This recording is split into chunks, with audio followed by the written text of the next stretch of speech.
Hello, welcome to I Hate Rock Music. I'm Brent Fox, and today I'm going to do a video on Hot Tuna.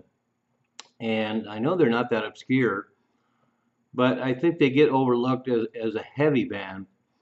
And one reason, of course, is they're not a classic heavy band per se. They don't have any metal or proto-metal tendencies.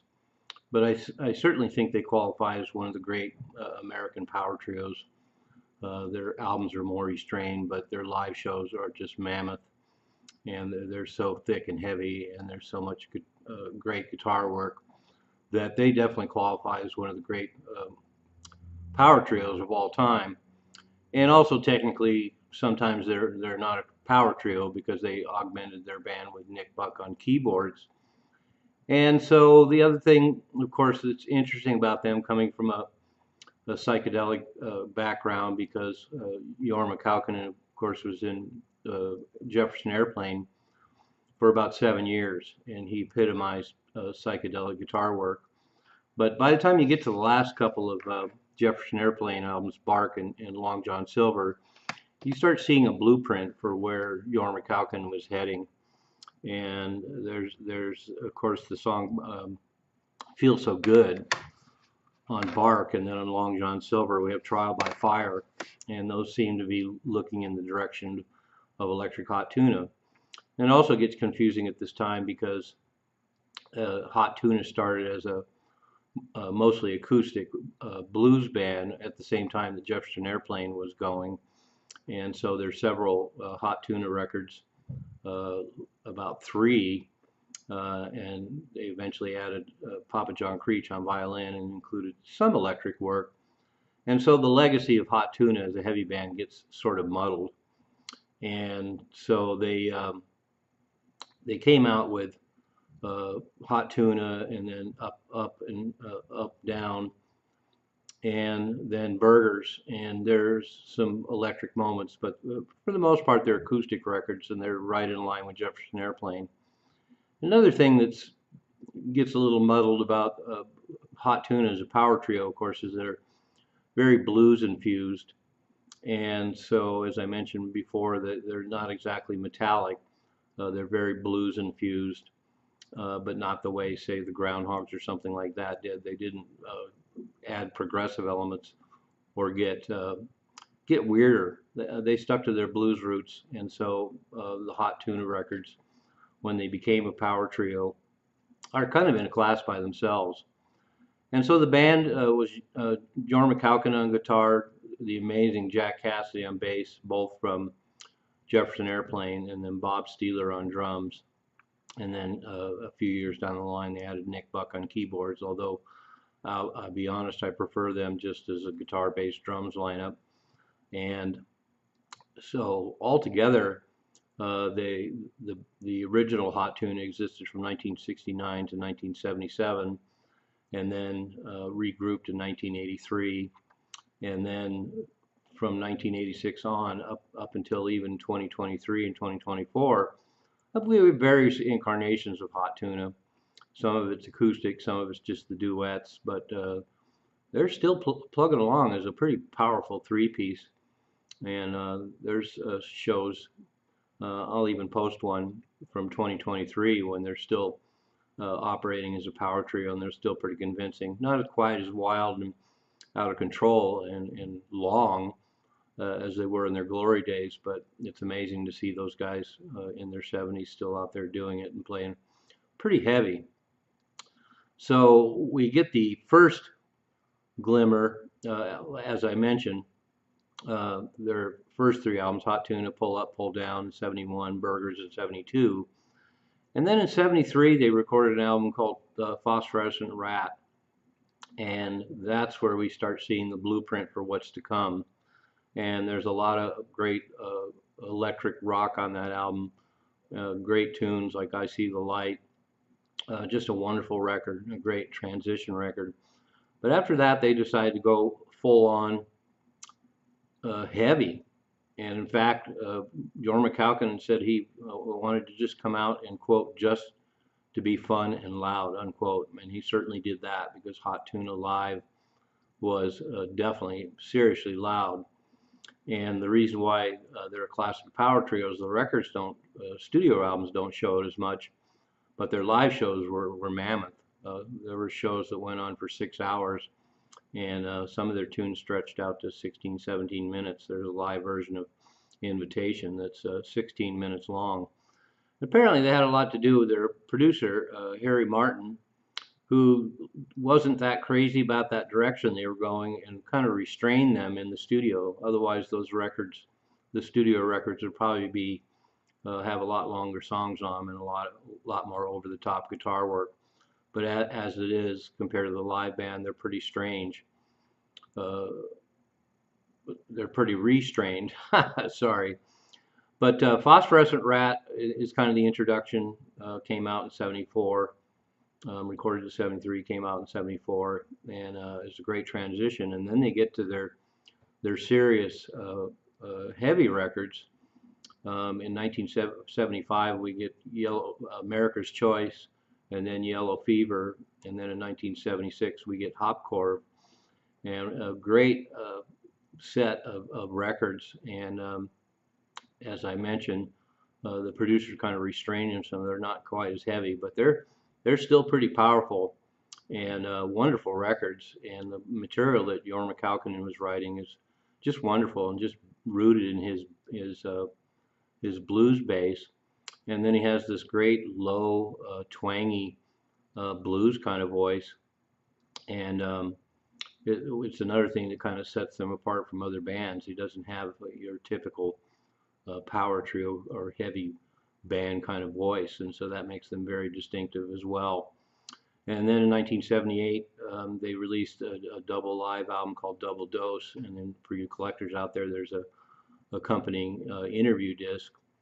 And so Jorma Kaukonen and Jack Cassidy were fully on board with this, and obviously had a really great time. And as I mentioned, they stayed together until '77, released this double live album after they broke up. And then they got back together again in '83, and they added a second guitar player, Michael Farzano, and a different drummer, Shigeru Komiyama, and did some shows. And they had a kind of a different sound because Jorma Kaukonen was using a different guitar tone, and apparently he liked the roll-in jet phase during the main part of the Hot Tuna electric phase. In 1983, they came out again, and audiences weren't quite as responsive then, and so they kind of shifted their format. So they've still been doing it out all these years since 1986, and as I mentioned, they kind of vary between doing acoustic sets and acoustic records, and then doing the electric thing again. So they're still out there doing some pretty loud stuff, and my hat's off to them. They made quite a mark doing that kind of material. But the songs that Jorma Kaukonen wrote for the Electric Hot Tuna were just stunning. I See the Light, hit single #1, Serpent of Dreams, Sleep Song, Funky #7, Hot Jelly Roll Blues, Barroom Crystal Ball, Sunrise Dance with the Devil, I Wish You Would, Watch the North Wind Rise, song from the Stainless Seal. I mean, what a stunning set of tunes. So that's another thing that's so great about Electric Hot Tuna, that Jorma got to step out. Obviously, he contributed songs and material to Jefferson Airplane, but for him to come out from that band and be able to write all this incredible material that's so distinctive and so unique, and it's just pure Jorma Kaukonen. He's an incredible guitar player. He's a great blues player, a great picker, and then when he unleashes his electric stuff, it's pretty mammoth, especially live.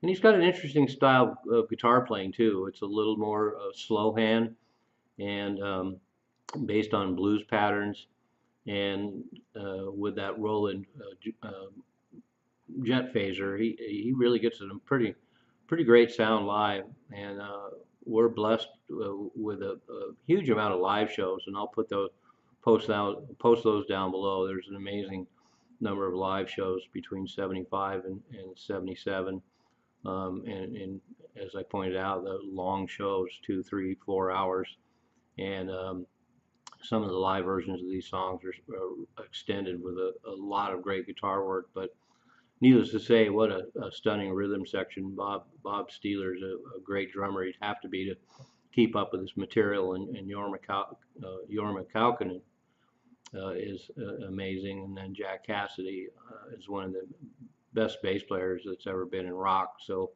you really couldn't go wrong with this lineup.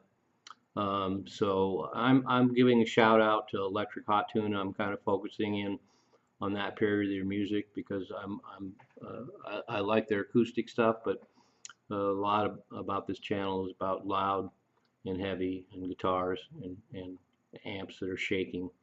And so I want to give my due to Hot Tuna because I think they're a great American band. They're a great American power trio. Um, and although not metallic at all, they're pretty damn heavy.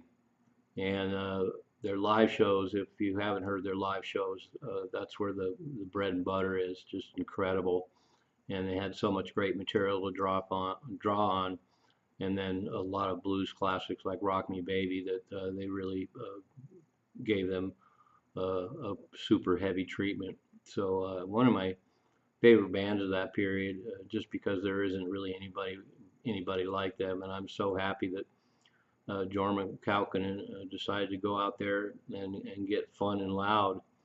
And have to mention, of course, his brother Peter Kaukonen also made the Black Kangaroo album in 1972, and that one is super heavy and completely different than Jorma's work, although there's some similarities in their voice, and they're both incredible acoustic pickers.